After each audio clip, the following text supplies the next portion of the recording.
Boa noite, então, pessoal. Vamos dar sequência, então, na aula de estudos da tradução.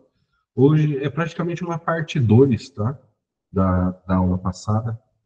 A gente viu um modelo, né, de procedimentos técnicos da tradução. Hoje a gente vai ver mais dois modelos, tá? Em continuidade àquele. Quer dizer, a gente vai perceber que tem algumas semelhanças.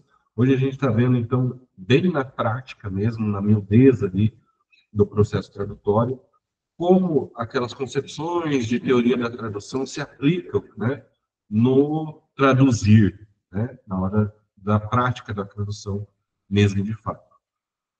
Então, na aula passada a gente viu a abordagem do Binet e d'Albernay, são teóricos franceses, ali dos anos 70, tá, que instituíram alguns procedimentos técnicos de tradução, baseados principalmente na língua francesa, né. E a gente viu alguns desses procedimentos que eles caracterizaram, categorizaram, tá certo?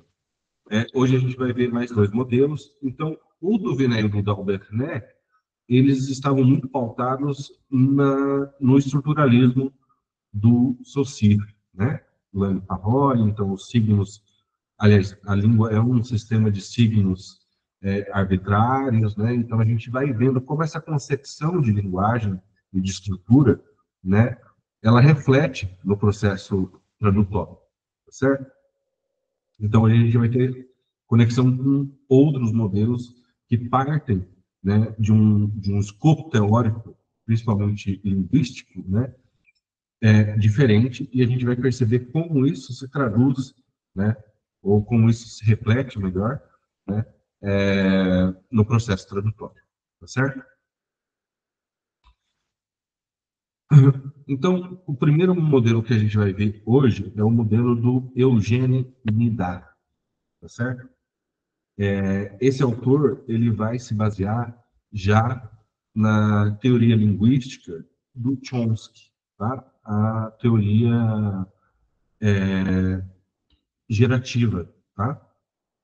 Que é aquela que vê não a língua como aquele sistema de signos linguísticos, né? Mas como um sistema gerativo de produções de sentido, tá certo? São signos também, mas eles não funcionam dentro apenas desse sistema, eles servem para elaborar enunciados, tá?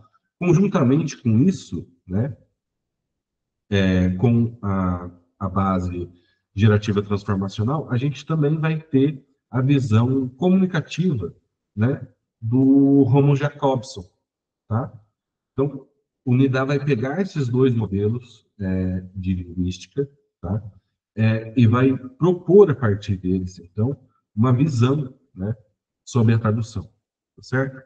Então, ele, aqui, né, a tarefa do tradutor para o NIDA, né, é descrever, então, os mecanismos pelo qual as mensagens, né, ali, então, os textos, né, são articulados, né, e como se decodifica e se transfere, né, numa estrutura para outra língua, tá certo? Então, é uma visão bem mais comunicativa, tá? Ou seja, o que importa aqui são os significados, ou seja, a estrutura dos significados, tá certo? Em comparação com aquela que a gente viu do Vinet e d'Albert, tá certo? Então, a tradução para unidade, ele vai se dar, como a gente viu lá do Vinet e d'Albert, são a tradução direta e a tradução oblíqua, tá? Aqui, o unidade vai tratar entre equivalência formal e equivalência dinâmica, tá? Essa vai ser a oposição estabelecida pela unidade, fazendo essa comparação com o Vinet, tá certo? Então, a tradução para ele, primeiro, é um código comunicativo, tá certo? Ou seja, ele está estruturado para produzir enunciados, tá?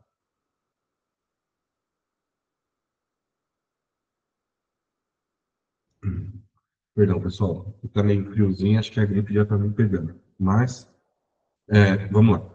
Então, a estrutura linguística, né, para unidade, baseada, então, na gerativa transformacional do Chomsky, é para um código que gera, né, enunciados. E esses enunciados, por sua vez, geram comunicação. Então, a tradução vai estar muito mais pautada na semântica, né, ou seja, no sentido, e na pragmática, ou seja, aquilo que se tem dentro de um contexto de comunicação, tá certo?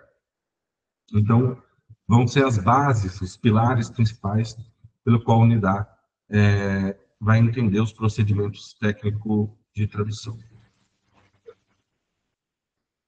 Então, o que a gente tem? A gente tem, então, ali o TLO, seria, então, o texto da língua original, e o TLT, o texto da língua traduzida, tá certo?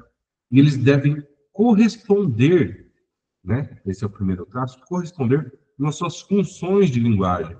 Esse termo de função de linguagem é um termo emprestado do Romo Jacobson, né? Ou seja, há uma função para a qual a linguagem se propõe, né? Então, tanto o texto da língua original quanto o texto da língua traduzida devem corresponder à sua medida com essa função de linguagem, seja a função poética, função idêntica, enfim, as funções que o Roman Jacobson ali estabelece, tá certo? Produzir uma informação, um enunciado, né, uma obra literária, a gente tem que entender, né, antes de tudo, antes de cair ali, né, para os termos, né, da tradução, até mesmo para as estruturas, dos componentes lexicais, né, ou seja, das palavras para a tradução, entender a função da linguagem do texto, né, não da língua. Veja que como há essa mudança entre língua de chegada, língua de partida, né? Aqui eles vão trabalhar com texto da língua original e texto da língua traduzida. Porque o texto, ou seja, ele já parte para um campo de visão analítica de linguística textual, né? Ou seja, não é só dentro do sistema linguístico que a tradução deve sopesar as equivalências, mas dentro de um texto, de um enunciado, né? E dentro desse enunciado, o contexto comunicacional. Então, ele vai estar mais ligado a unidades de significado do que em unidades estruturais, tá certo?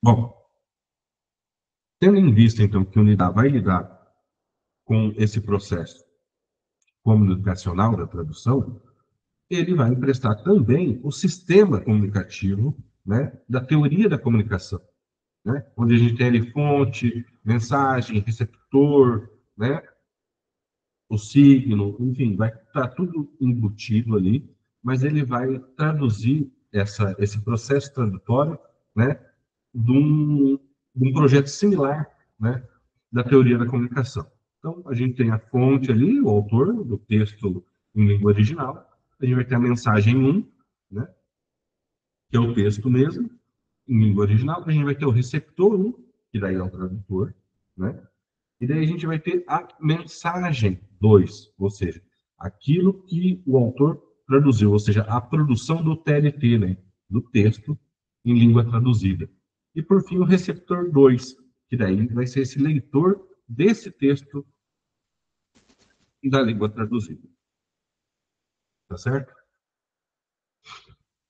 Então, o que o NIDAR ele vai compreender para fazer esse processo de tradução, né?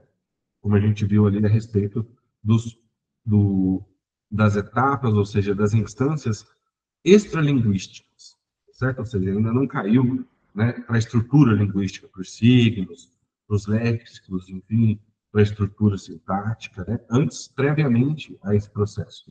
Então, a natureza da mensagem, como a gente viu ali, então, né, a função, né, da linguagem. Depois, o objetivo ou os objetivos do autor, né, o que o autor quis passar, o que o autor quis dizer com aquilo, né, e, consequentemente, o que o tradutor vai poder dizer daquilo que ele absorveu do texto do autor original, tá certo? E, por fim, o nosso receptor, então, o público, né, do qual o tradutor quer atingir, tá certo? Né? Que tipo de mensagem o texto traduzido deve veicular, deve objetivar, tá certo? Então, antes mesmo de cair ali para a estrutura da língua, para o processo tradutório, analisar essas instâncias, tá certo? Tá, já fizemos essa primeira etapa. Qual é a segunda etapa? Bom, a segunda etapa, daí já então, dentro do texto, a gente vai ter um modelo operacional. Então, a primeira coisa que se faz é recortar os trechos, tá certo? Recortar os segmentos de tradução. Então, a gente vai reduzir o texto original aos seus núcleos mais simples e mais semanticamente evidentes, tá certo? Então, você vai pegar lá uma sentença, um trecho, um período, uma frase, né? Vamos dizer, e vai reduzir aqueles elementos que são mais essenciais ali, e que são mais evidentes também, né? Tanto semanticamente, ou seja, o sentido, quanto de estrutura também, tá? Depois, aí você vai fazer, então, a transferência desse significado da língua original para a língua traduzida, tá? Nos níveis mais estruturalmente simples, tá? Então, eu vou achar ali quais são os elementos mais nucleares, né? E vou fazer a tradução. Depois desse processo, então, onde a gente vai tentar fazer o processo de equivalência mesmo, tá? Que é produzir uma expressão estilística que é equivalente na língua de tradução, tá certo? Peguei um exemplo aqui para a gente dar uma olhada de como isso pode funcionar. Então, né, aulas passadas aí eu dei, então, um texto, né, a fábula do La Fontaine, Le Corbeau e Le Renard, né? O corvo e a raposa. Então ele começa assim: Maître Corbeau sur l'arbre prêché. Né? Então o que a gente tem, né, como elementos nucleares dessa sentença? A gente tem o corvo, né? Esse é o sujeito, né? A gente tem ali a árvore, tá? Que ela pode ser tanto um adjunto adverbial de lugar como um adjunto adnominal, tá? E depois a gente tem o verbo, que está ali, né, substantivado no particípio passado, né, que é um predicativo do sujeito. Tá? Então, essas informações, para mim, são as essenciais, que é quem é o sujeito, onde está se passando a ação e o que está acontecendo. Tá? Então, eu eliminei, né, ou como diz a Leonida, eu reduzi, né, aos núcleos mais essenciais. Então, é esses que eu vou traduzir. Lexicalmente, corvo tem um correspondente? Tem. Então, coloco ali o corvo. Árvore tem um correspondente? Tem. Coloco ali a árvore. O perchê tem um equivalente? Tem. Ele é um pouco mais complicado, mas dá para achar. Então, o que fica para fora disso? Né? Fica o ser on, né? Sobre uma árvore, e o maître. Tá? Então, o mestre, como que eu vou fazer então essa tradução? Aí procurando esse sentido, como diz aqui no slide anterior, né? Uma expressão estilística semanticamente equivalente, né? Se eu colocasse aqui no corvo o mestre corvo, teria o mesmo significado estilístico, né? Uma tradução formal, né? Ou seja, uma equivalência formal? Não. Então, estilisticamente, eu teria que modelar ele. Então, eu coloco senhor corvo, que para nós traz esse sentido de um tratamento, né, mais polido, né, e achamos uma certa equivalência. Tá? Na árvore, se eu colocar sobre uma árvore, né, aí tem uma questão da função, né, da linguagem, que é um texto poético, ele exige, né, precisão, ele exige síntese, né? Então, sobre a árvore ou em uma árvore, então passaria das sílabas, né? E o efeito sintético se perderia. Então, na árvore, direto, e o empoleirado Também é uma questão um pouco estilística, apesar de ter uma equivalência formal, mas poderia ser pousado também, né? E também é uma tradução válida. Então, a gente reduz aos núcleos informacionais mais essenciais e depois estiliza, né, para achar essa equivalência, tá certo? Aí é onde a gente vai encontrar uma equivalência possível, tá? Pensando que a gente trabalhou bastante com as impossibilidades da tradução, aqui a gente já começa a enxergar caminhos de possibilidade da tradução. Então a gente tem que ter uma mensagem um que equivalha, né, à mensagem 2 no texto da língua traduzida, tá? Então, o que a gente vai ter entre equivalência formal e equivalência dinâmica? Tá? Na equivalência formal, o que se preza, então? Uma correspondência estilística, tá certo? Uma correspondência frase para frase, tá? E conceito entre conceito, tá certo? Já na equivalência dinâmica, o que acontece? Então, temos que atingir uma total naturalidade da expressão da mensagem 1. Tá? O leitor aqui deve encontrar no texto traduzido, então, modos de comportamento e elementos também extralinguísticos relevantes na sua própria cultura. Tá? E, por fim, a tradução teria sobre o leitor o mesmo efeito que o texto original teve sobre o seu leitor, lá, o seu receptor natural. Então, o que tem aqui de diferença entre equivalência formal e equivalência dinâmica? Tá? A gente viu algumas frases onde a gente vai ter que recorrer a esses tipos de equivalência. Por exemplo, no loin des yeux, loin du cœur, né? Longe dos olhos, longe do coração. Isso seria uma tradução formal, uma equivalência formal, né? Se eu traduzisse dessa forma. Ou seja, tem ali item por item lexical, estrutura, sintática, com equivalência. Mas isso em nós, né, essa frase, longe dos olhos, longe do coração, produz o mesmo efeito de sentido, né, que no texto original, que no leitor original, né? Acredito que aqui a gente tem uma expressão que equivale a mais, né? Que é o que os olhos não veem, o coração não sente, tá certo? Então, quando a gente faz essa mudança, né, para atingir uma equivalência dinâmica, ou seja, de sentido, né, onde o leitor vai encontrar ali esses elementos extralinguísticos, tá certo? Ou seja, a situação comunicacional, o ditado, né, a frase cristalizada, tá certo? Porque outros elementos, a gente sabe o que é longe, a gente sabe o que é olho, a gente sabe o que é coração, né? A gente tem esses mesmos significantes, né, na língua, mas a gente não tem esse elemento de sensação, né, de ter a mesma experiência, vamos assim dizer, né, de sensação de naturalidade da expressão, tá certo? Então, aqui é onde vai se dar, né, essa diferença entre uma equivalência formal e uma equivalência dinâmica, tá? Dando aqui um exemplo bem grosso modo, tá? A mesma coisa poderia servir para petit à petit, l'oiseau fait son nid, né? Pouco a pouco, o pássaro faz seu ninho. A gente tem essas ideias, aliás, a gente tem esses remetentes, esses referenciais no mundo e pode traduzir? Sim, a gente sabe o que é pássaro, a gente sabe o que é ninho, né?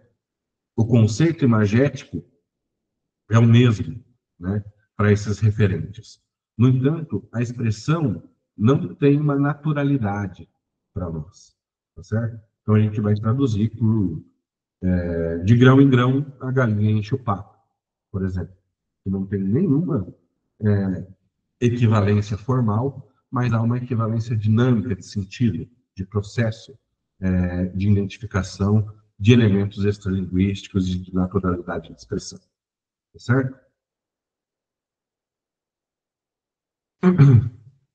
Então, esse foi o modelo do NIDA. Ele não vai se desdobrar muito, em procedimentos menores, tá certo?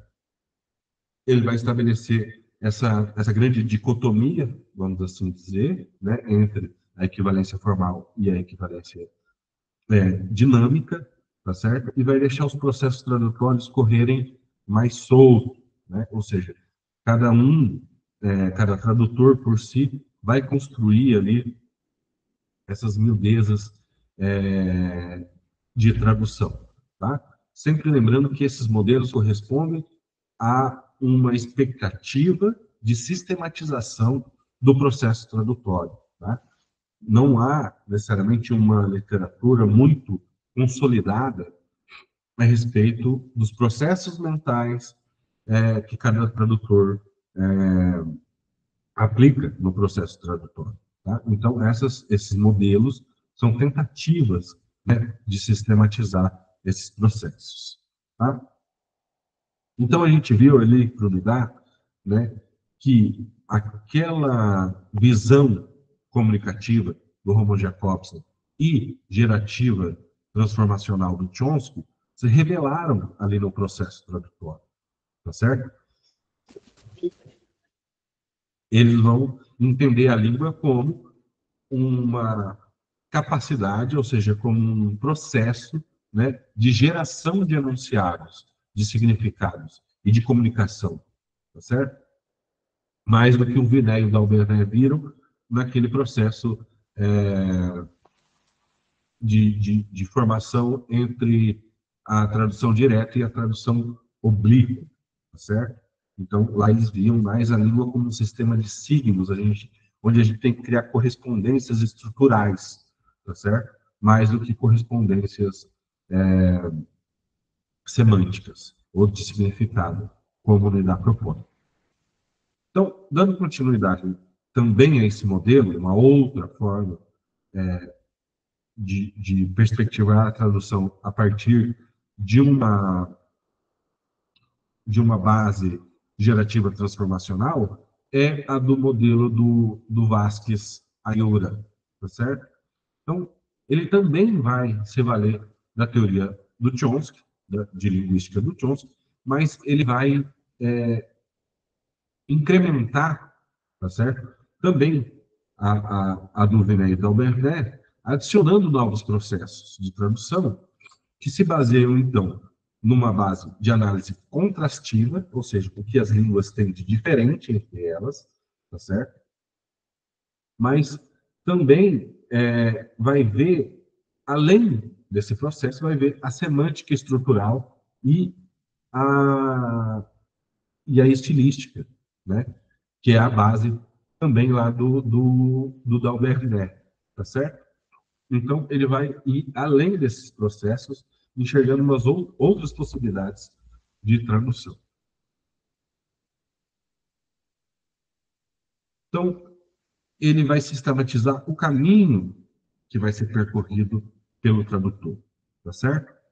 Então, chega lá o texto original, texto 1, aqui, né?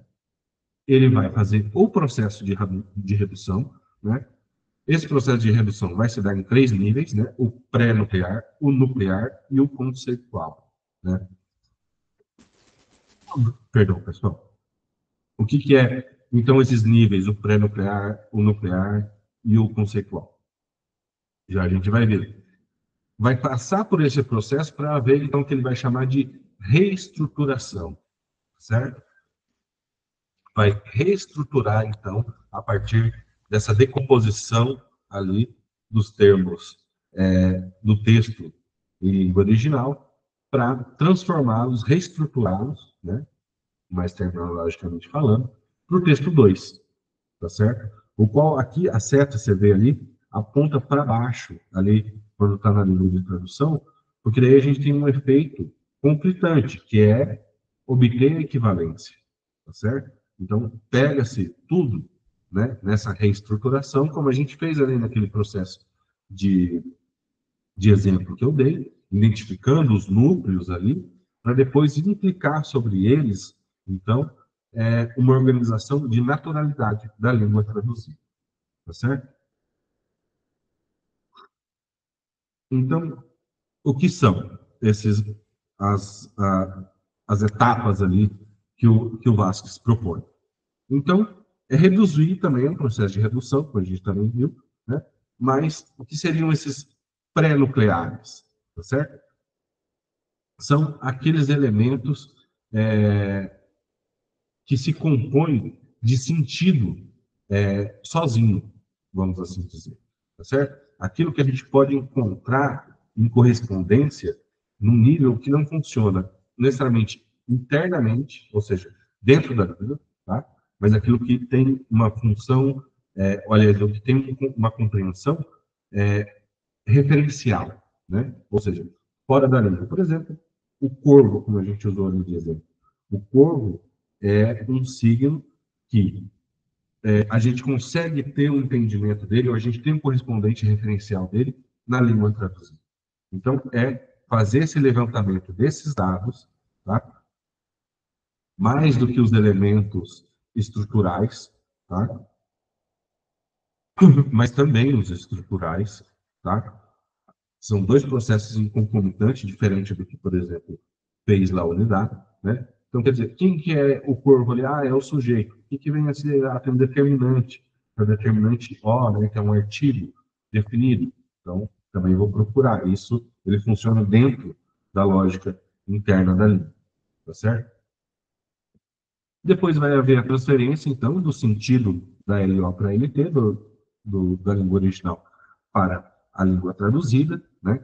Você vê aqui que já há uma mudança de perspectiva, tá? Porque lá no Lindar a gente trabalhava com transferir o sentido do texto da língua traduzida para o texto da língua, aliás, da língua original para a língua traduzida.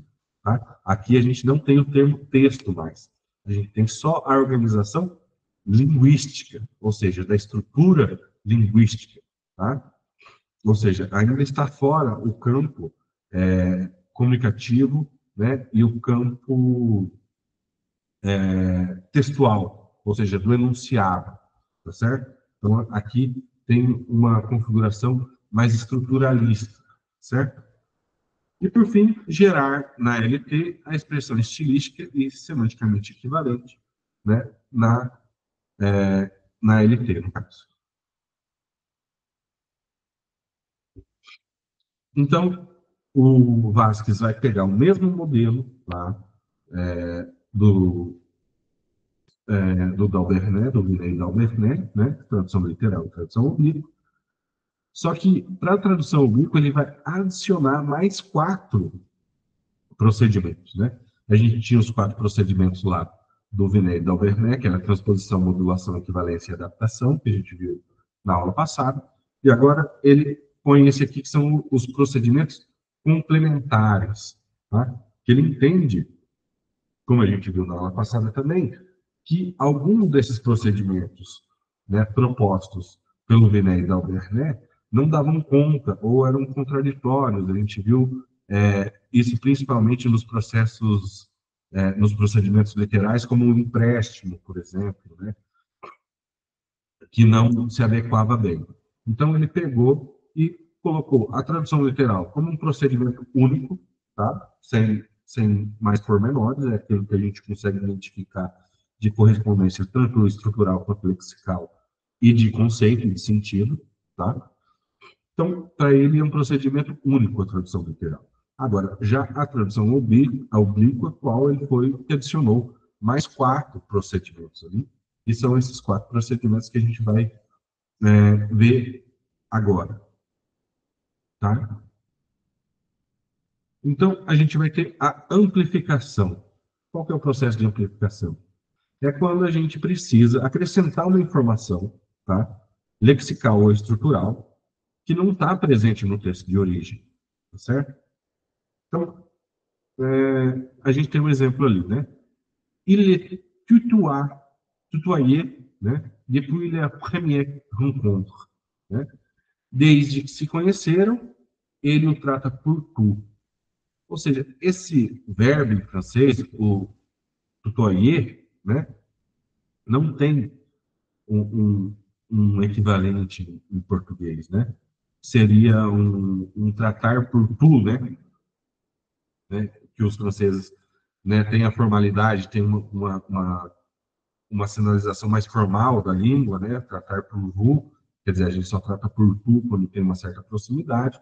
Então, eles verbalizaram esse conceito, né, coisa que a gente não tem aqui. Então, a gente precisa amplificar, ou seja, colocar mais informação para que o leitor, né, saiba do que se trata. Né? Então, desde que se conheceram, ele trata por tu, ou ele pode, ou ele trata ele com mais intimidade, né? Poderia ser um outro tipo de amplificação nesse sentido. Ou seja, a gente precisa estender, né, o conceito que está ali empregado para a compreensão, para que o nosso leitor, que o receptor 2, possa assimilar, né, esse enunciado com mais naturalidade, tá certo? Esse é o caso, então, da amplificação, tá certo? Você vê que ele não tem uma correspondência estrutural na língua, né? Você não tem como encontrar elementos ali de correspondência, como verbo, como um sujeito, enfim, ou até nos componentes lexicais, né? São diferentes, tá certo? Então, é preciso criar, de fato, quase como um aposto ali, um asterístico, né? Para poder encaixar a compreensão do termo. A gente tem um modelo parecido, tá? Que é a explicitação, que é quando a gente tem que tornar visível uma informação, né, que está implícita no texto de origem. Ou seja, aquilo que na língua original, né, tem uma certa estrutura ou tem uma certa construção de que a língua traduzida não tem. Né? Então, temos lá no exemplo. Il papillonnait, son train avait du retard. Né? Ele não pôde vir porque o trem dele estava atrasado. Em francês, essa construção por justa posição, ou seja, dois elementos ali, né, duas frases colocadas juntas, né, sem um conectivo, é muito comum. Tá? Então, eles chegam ao entendimento da frase a partir de uma lógica causa-consequência, uma lógica quase dedutiva. Né? Ele não pôde vir, seu trem estava atrasado. Né? Aqui em português, a gente precisa desse conectivo para criar articulação entre as orações.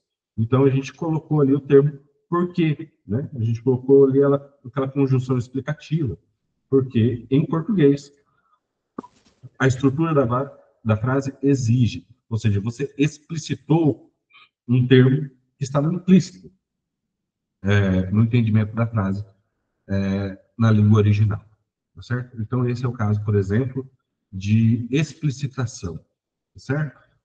Vamos para o próximo caso, o próximo procedimento, no caso, né? Que é o de omissão, né? Então, a omissão é o contrário, vamos dizer assim, da amplificação ou da explicitação, é quando você precisa omitir, né, um termo para ele ter mais fluidez, né? Isso acontece muito no francês, no caso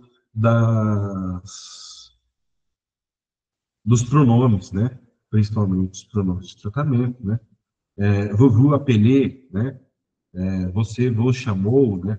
Então a gente tem essa recorrência, né? Em muitos casos dos pronomes, né? Então, je vous remercie de votre attention, né? Então a gente tem o vous e o votre ali se repetindo. Então a gente reduz e põe agradeço sua atenção. A gente poderia traduzir por eu vos agradeço vossa atenção? Sim, mas perde completamente a naturalidade, o impacto, né? O jeito que a gente compreende a expressão em língua, no caso, na nossa língua, tá certo? Ou na língua traduzida, tá certo? Então, esse é o caso de omissão. E, por fim, a gente tem o caso de compensação, tá certo? Que é quando a gente não consegue encaixar um termo exatamente onde o termo aparece no texto original, tá certo? Ou seja, a gente precisa resgatar esse sentido em outro momento do texto, tá certo? Então, a gente tem ali uma frase, nel reduté, né?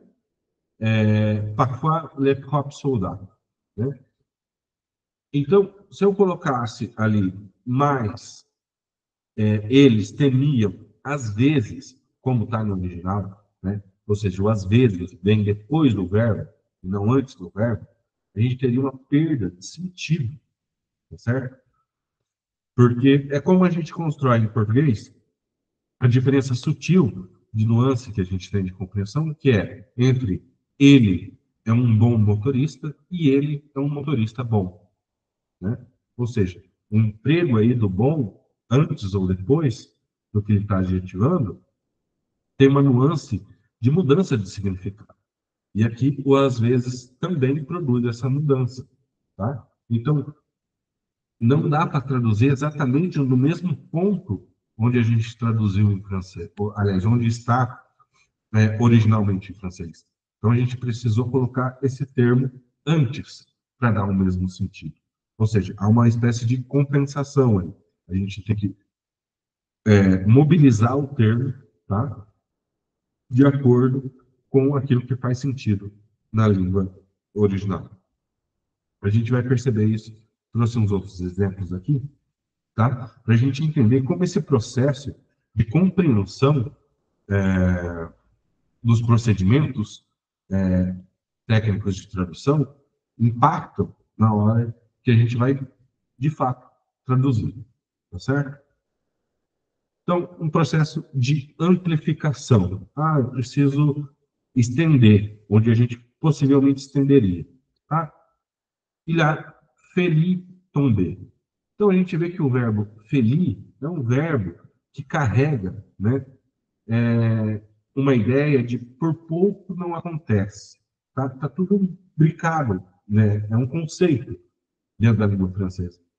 O que nos leva logo a pensar que a gente vai precisar, então, de uma amplificação. Por exemplo, eu preciso destrinchar esse termo, que a gente não tem um verbo com essa mesma carga semântica, né? Então, eu vou precisar amplificar, né, para poder traduzir. Só que quando eu faço uma tradução, ele quase caiu, né? Ou seja, eu troco o feli pelo quase, a gente não está fazendo um processo de amplificação, mas a gente está fazendo um processo de transposição, certo? Que é quando a gente pega um termo e muda ele de classe gramatical, como a gente já tinha visto na aula passada, lá segundo o modelo do Vinet e do Albernet, tá certo? Então, eu pego a mesma estrutura, eu apenas mudo ali, então, a classe gramatical da palavra traduzida. Isso é muito mais um processo de transposição do que um processo de amplificação. Então, entender a língua, ter uma visão teórica, né, linguística, né, no arcabouço sobre o que é uma concepção de linguagem, né, se ela está ali para ser estruturalista, se ela está ali para ser comunicativa, gerativa, transformacional, isso implica no processo que a gente vai submeter a nossa tradução, tá certo? Então, se a gente tem uma visão do qual a língua deveria ser, vamos dizer, estruturalista, né? A gente teria que encontrar, então, um tipo de verbo que coincidisse com essa expectativa de relação de correspondência de termos, tá certo? Quando a gente parte para uma tradução oblíqua, ou seja, aquela que precisa de equivalência dinâmica, que precisa de uma tradução oblíqua, né? A gente vai encontrar outros tipos de recursos, tá certo? É o caso aqui. Mais um exemplinho também, que é o da compensação, né? Então, a gente tem um pequeno diálogo lá, né? Vou partir déjà e lá, né? Ou seja, já vai embora? Infelizmente, pena. Ou seja, a gente acha que aqui é uma compensação, porque o elar, né, a gente teve que trazer de novo, então, algum termo, né, para simbolizar o que o ELA traz de carga semântica, de sentido, né, traduzindo o ELA por infelizmente, né, e que pena, tá certo? Só que o que aconteceu aqui nesse processo não é um processo de compensação, né? É um processo de amplificação. A gente precisou colocar mais um termo ali, né? Talvez até um processo de explicitação, né? Para a gente conseguir trazer a carga semântica que o ELA trazia ali. Esses dois exemplos, só para a gente já ir cutucando os nossos próximos assuntos, né? Que a gente vai ver, foram traduções feitas pelo ChatGPT, por exemplo, certo? Então, esse tipo de compreensão da língua, né? Ele trouxe esses exemplos com com esse procedimento, tá certo? Mas não era o procedimento correto ou o que deveria ser entregado ali no caso. Para esses casos isolados pode até servir, mas para casos de texto maiores vai trazer maiores complicações também. Então, só para a gente entender que a gente vai ver depois mais para frente, né? Processos de tradução automática, ferramentas digitais, ou, enfim, ferramentas tecnológicas no processo de tradução, a gente vai entender, então, quais são os seus recursos, as suas limitações, e aqui eu já trouxe um exemplinho, então, da gente pegar tanto tradutor como o Google, tradutor como o ChatGPT, enfim, outros, que eles têm suas limitações e a gente precisa compreender, a gente precisa ter a nossa carga de sujeito tradutor para consertar, enfim, para afinar essas traduções. Tá certo? Bom, pessoal, por hoje era isso, tá? A gente vai ver na próxima aula terminologias para o processo tradutório de linguagem técnica, tá? Alguns textos que são de tradução mais técnica, de linguagem técnica, tá certo? Como esses procedimentos se dão lá nesses tipos de texto, tá certo? Por uma hora a gente finda, então, o processo de tradução literária, tá? A gente vê, então, começa a ver na aula seguinte os processos, então, de tradução de textos técnicos. Beleza?